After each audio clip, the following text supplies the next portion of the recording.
Hi guys, welcome back to the channel.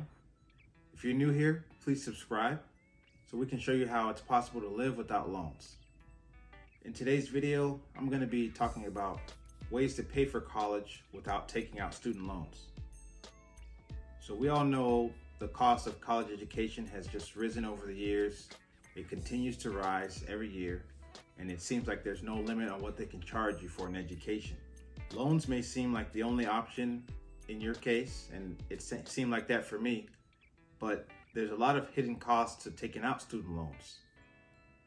Your wages can be garnished in the future. It can rob you of your future by having to pay it back every month, and having a debt lingering around like that is just not something that's beneficial for your future.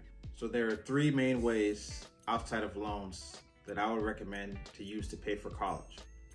The first one is a grant. If your family makes less than $30,000 a year, you can qualify for the federal Pell Grant. And a grant is something that you don't have to pay back. It's something that the government can pay your school for you, and you'll have no debt to them.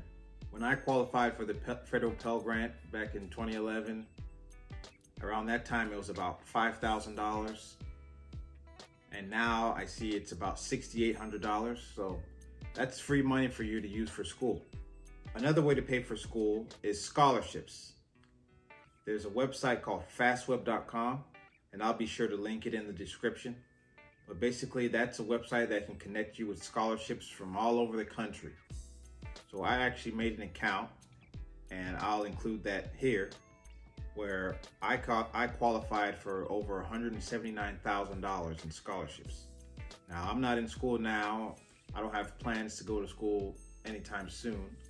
But if I were to go to school, it's nice knowing that I have that many scholarships to choose from.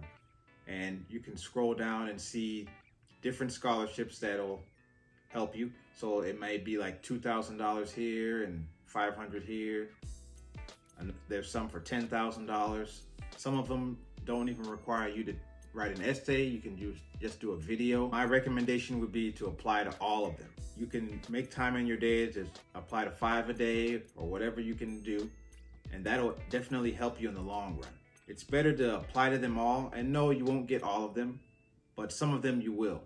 And each little one you get makes a big difference in the price of your education. I definitely didn't take advantage of fastweb.com when I was in school. I had received scholarships from the school itself, but it still wasn't enough. As many of you know, I had $80,000 worth of student loans, and if I could go back, I would definitely take way more advantage of the scholarship opportunities available. Some scholarships are merit-based, so basically that means they take your grades and your GPA, and they look at what you've accomplished in your school to see if you qualify. Others can be based on your race or your background, sexual orientation. There's numerous opportunities available. So if you or someone you know is starting school soon, definitely share this video with them and show them that it's possible to find some more scholarship opportunities. The final way I'd recommend paying for college is just paying in cash.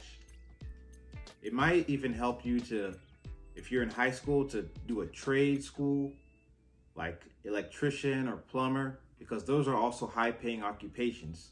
And that way, once you graduate high school, you can start working sooner, and then you can start saving money to pay for school and go back to school as you're working full-time. I'm currently an LPN, which is a licensed practical nurse, and that program took me 1 year to complete.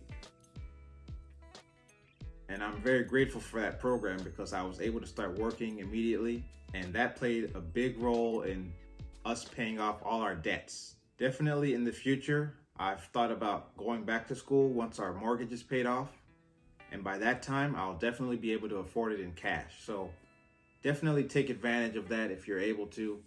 I would highly recommend it.